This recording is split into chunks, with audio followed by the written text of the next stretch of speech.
Hi, I'm Madame Sellers. I teach French at a school in Round Rock just outside of Boston, and today I'm going to talk to you about the influence of the French on the American Revolution.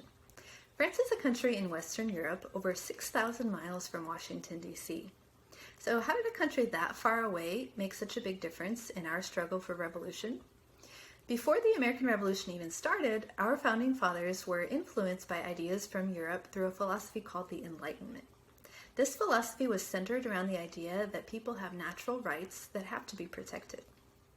Once the American Revolution had begun, France wanted to support the struggle for independence because of their rivalry with Britain. Not only did they seek revenge for previous losses, but they also wanted to strategically weaken Britain. The French government at first secretly provided money, supplies, and technical assistance to the American forces. When the Continental Army defeated the British at the battles of Saratoga in 1777, it is estimated that at least 9 out of 10 soldiers were carrying French weapons, and almost all had French gunpowder. To convince the French military forces to join the Revolutionary War, Benjamin Franklin traveled to France in 1776 to rally their support. The French were persuaded by Franklin's enthusiasm for American independence, and he became a well-known figure representing the revolution. After Franklin's visit to France, French troops and naval power were sent to the American colonies to act as reinforcements for Washington's Continental Army.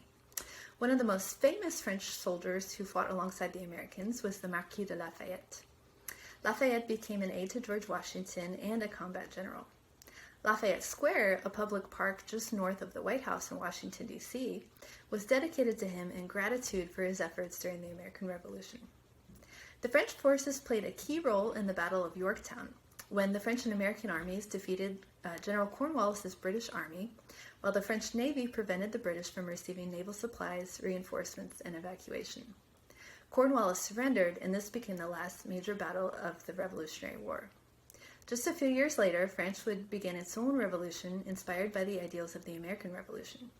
In 1886, the French gifted the United States with the Statue of Liberty, a symbol of both countries' mutual pursuit of liberty and independence.